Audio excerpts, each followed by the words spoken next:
He didn't bark, wag his tail, or beg for affection. He just stood in the corner with dull eyes, clutching an old rag toy in his teeth as if it were his last hope. That's how we first saw Bruce, a dog who had lost his ability to trust people. Our dog Bruce is a true guardian of soft toys. He never parts with them for a minute. Wherever he goes, around the house, in the car, on a walk, he always takes a couple of his favorites with him. As soon as he hears the click of a lock or the sound of a door opening, he rushes to greet anyone who enters, with excitement in his eyes and a toy in his mouth.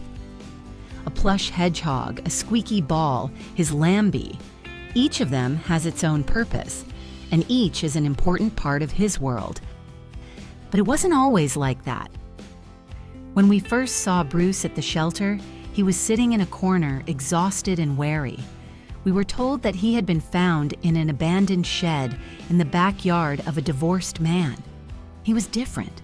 Not the cheerful, tail-wagging whirlwind of happiness that golden retrievers usually are. No, he was quiet and timid, as if apologizing for his very existence. He was afraid of stairs, large objects, loud noises, even his own shadow. That night, I couldn't get him out of my head. And in the morning, we were already in the car on our way back to the shelter. I needed to see him again. When I first met Bruce for real, he wasn't a dog. He was a broken soul.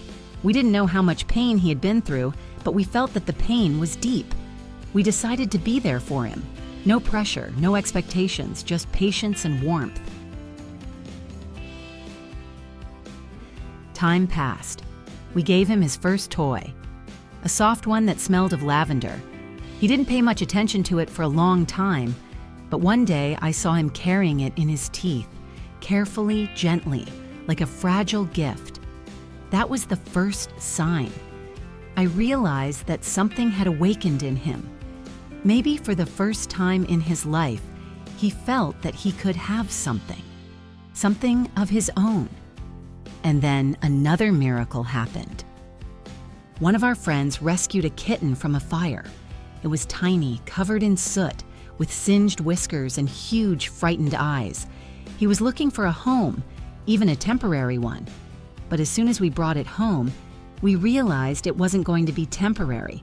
It was staying. We were worried. How would Bruce react? But he, our dog with a broken heart, approached the kitten and just lay down next to it. He didn't bark. He didn't lick it. He didn't even get too close. He just lay down, quietly, calmly, almost reverently. I think that was the moment when Dante, we named the kitten Dante, realized there was nothing to be afraid of. Since then, they have been inseparable. Dante follows Bruce around like a little brother, like a tail. They eat, play, and nap together. I once found them curled up together by the window, a big golden dog and a gray kitten, like yin and yang.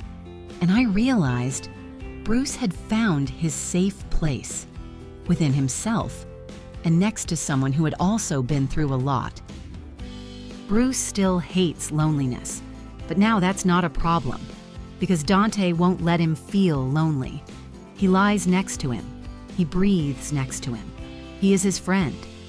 And even though the past won't let go completely, Bruce now has a present with toys, a soft blanket, and a purring miracle that reminds him, you're home, you're safe, you're loved. If you like the story of Bruce and Dante, like it, write comments, and subscribe to the channel to see more touching stories.